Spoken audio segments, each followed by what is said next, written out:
Okay, so this is the start of the gear shakedown number 2, and I have to say that I feel even less prepared now than I did for the first gear shakedown. I went from doing the Tusk hard panniers to the Moscow Reckless 80, and I've only ridden the bike like 5 minutes with this system so far.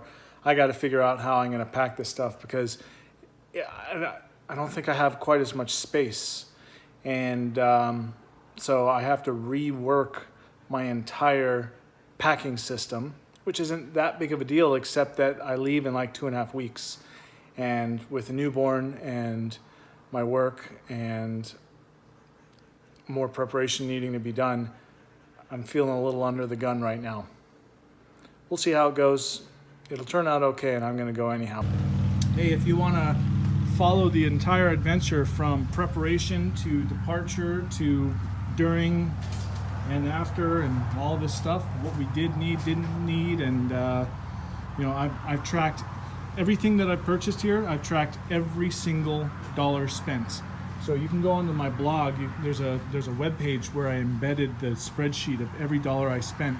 So if you're new, if you're thinking about doing the Trans-America Trail and you don't have anything, like I didn't even have this motorcycle a few months ago. I think I've only had it 3 months.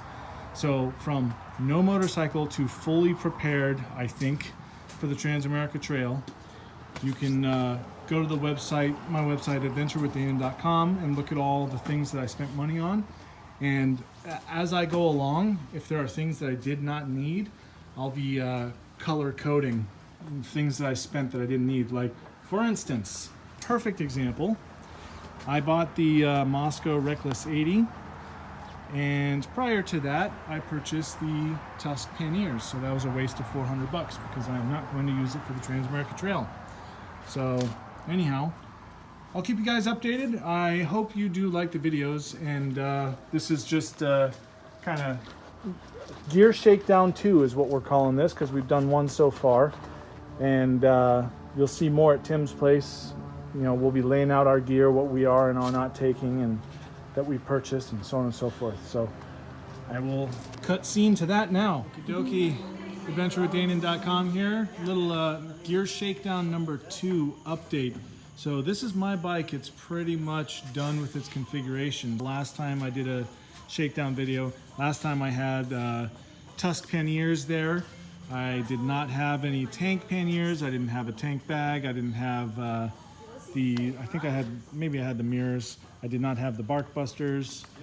Didn't have the KLR dash, the ram mount, the lights.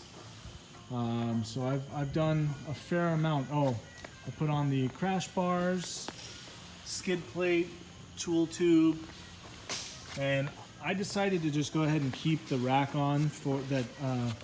That is for the Tusk, and so I just put a tool tube on the bottom of each, and then obviously I'm well, maybe it's not so obvious, but I am now running the Moscow Moto Reckless 80, and then I don't know if I'm going to keep this Pelican case here or not, but basically that's my electronics there.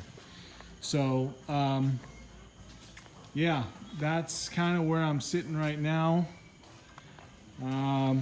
Oh, I put my switches for my lights right here, so flood and then spot, and they haven't been adjusted yet, so I have to. All right, here we got Tim's bike, the DRZ 650, and also all 3 of us are running Moscow Moto Reckless 80s. He's been really lightening up. Look at how much he removed. No, I'm just kidding. This whole everything. But he's running pretty light now. I actually don't know an extraordinary amount about his bike and what he's done with it, but it's a lot. I guess maybe I'll do a review of each bike at some point, probably along the trail. And then we got Greg's KTM. Whoa there, Buckaroonie. And also running the Reckless 80. Tank panniers, fender bag, What's this one called up here, It's Greg? called a carry-all. Carry-all. So that That's goes what on they the call front.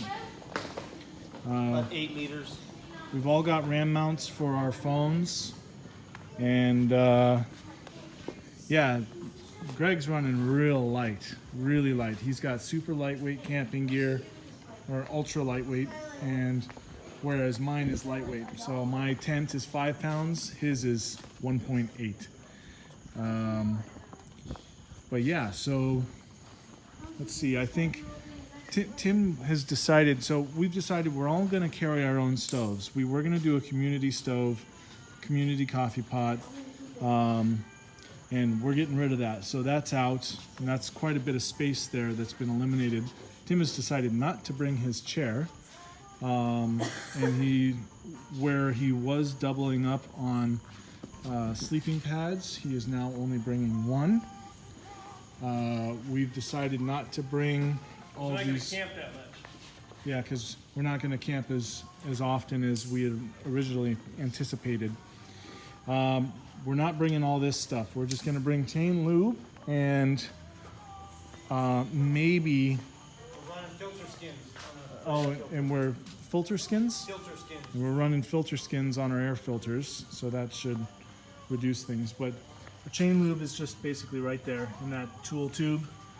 I got my Crocs, so I can just kick off my boots and throw those on. It doesn't matter if they're wet or muddy or whatever, I can just bang them off. So, plus they're extremely fashionable. Let's see. Yeah, oh, one thing real quick. We are bringing a personal locator beacon just in case, because it's better safe than sorry.